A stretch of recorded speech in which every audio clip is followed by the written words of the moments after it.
What is up, guys? So today is Saturday. We are going to be pulling the injectors out of the single cab so we can get those sent off to our good friend Weston Shoup at Infinite Performance. Kind of got to looking around, and as far as the whole idling thing goes, we kept thinking pumper injector, and I was hoping it'd be supply pressure and that maybe the truck is just running low on fuel, which it was not, unfortunately.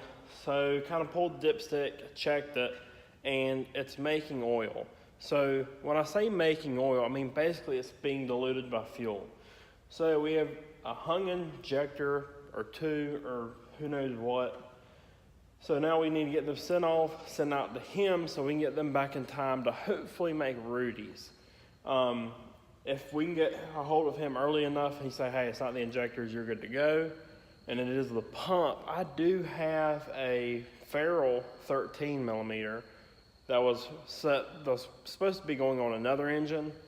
So we can go ahead and swap that out on this engine and put some big lines on it and do all we can to make Rudy's. It would be really nice to have a vehicle there, but who knows, it might just be one of those hang out and help friends events like I've had a few of for the past few years. So we're gonna get done with that. And then we may pull the head on this thing today. I do need to get the lower valve cover. I think on those it's a 2 or a 3 piece. So we've got the top one off. So now we're just waiting to kind of figure out what is basically, so basically at idle, see if I can get a good angle on it.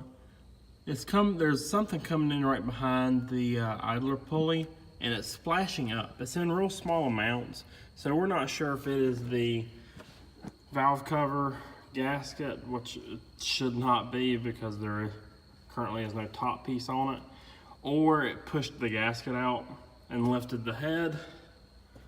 So that's going to be on today's agenda also. Got out here pretty early to try to get a kind of a head start so we're not wasting our entire weekend with these stupid Dodge diesels, because that's typically how it tends to go. All right, guys, so enough talk about that. Let's get into tearing this thing apart. All right, so we got the intake off, undid our little quick connect line there. So now all that's left is to undo these clamps and then get a wrench to take, actually we got to pull the return line too. Pull that off, then pull all these lines off. We don't have to completely undo these, we just need to loosen them. You can take them off, but it just makes it takes a little bit longer to put back together. So, all right guys, let's keep going.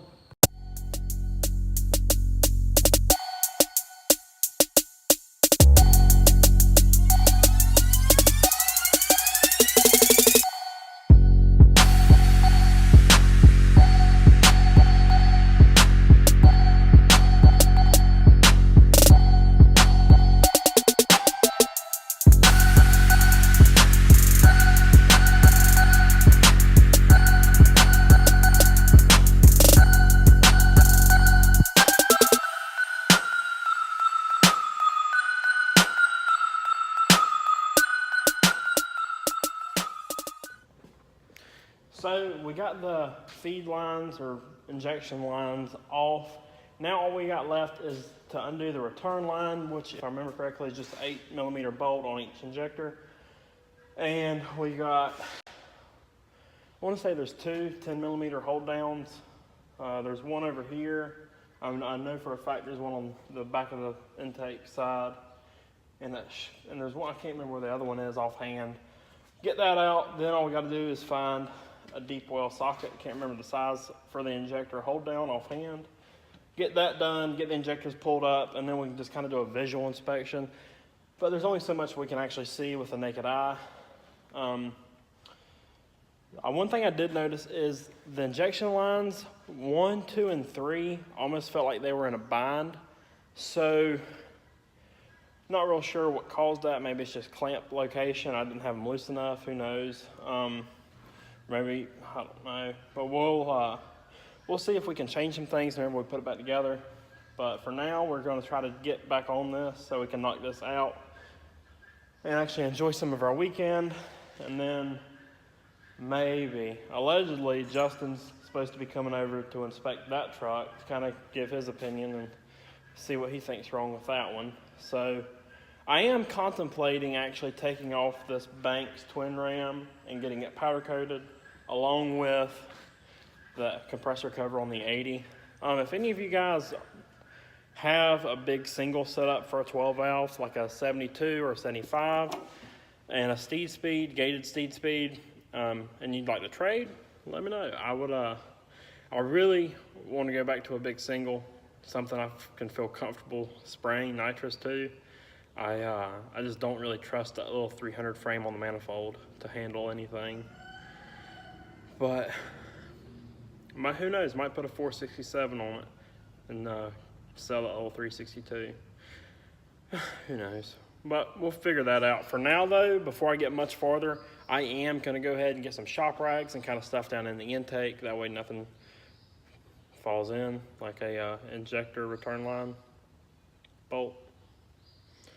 Who knows? All right, well, we're going to get back to it, guys. All right, guys, so we did get the injectors out, as you can see down here below. Just kind of keeping everything in order. As you can see, everything's out. I was incorrect earlier when I said there was 2 10 mils holding the return line down. It was just one on the back of the head. And unlike my black truck's return line setup, this actually had kind of like a flare.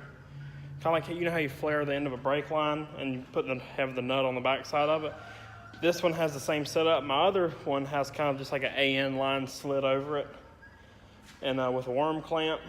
So got that all off.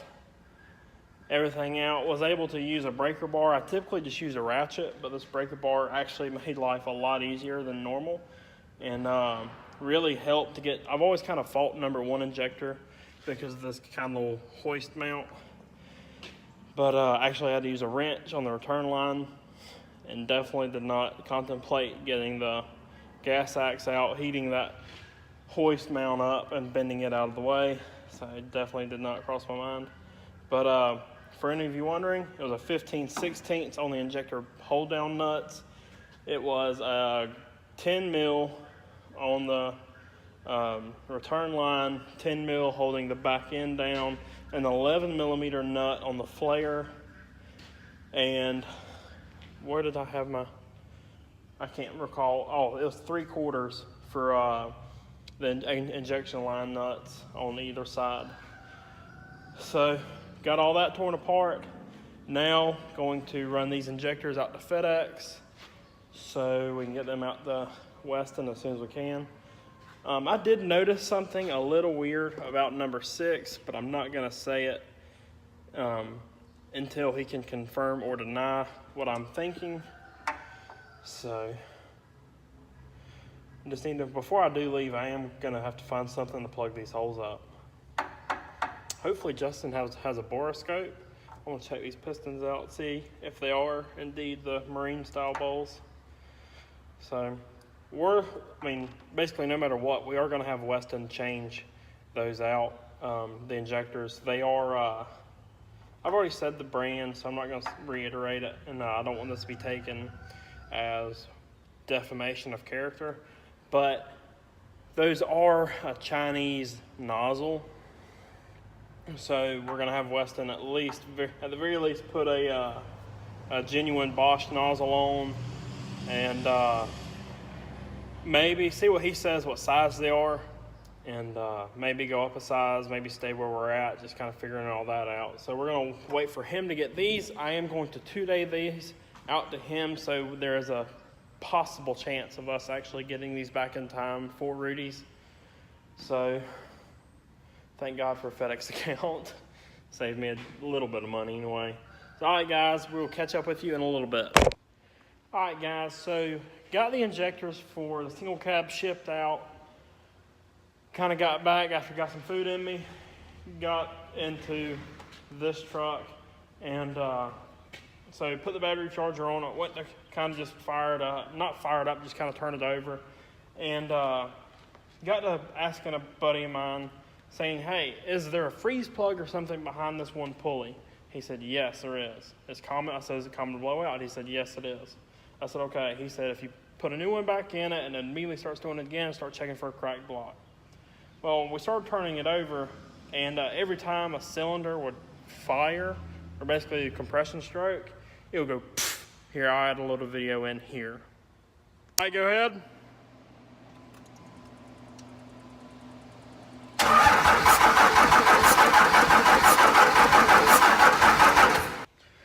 All right, so whenever it was doing that, I said, okay, we've got bigger issues now. And so basically now we're looking to get the head pulled off, and what started out as maybe a freeze plug or a valve cover, gasket or something, is now turning into a melted piston, a lifted head, or a cracked cylinder bore. So things just got escalated pretty heavily. So we're going to get onto that later on. He said he might leave it, just forget about the truck for a little while. So we can basically go ahead and write this one out for Rudy's this spring. Still waiting on a few texts back so I can see if I can borrow some injectors from some buddies, buy some from some buddies for the single cab so we can do all we can to make that. But who knows. So, all right, guys, this is going to wrap it up. Thank you for watching.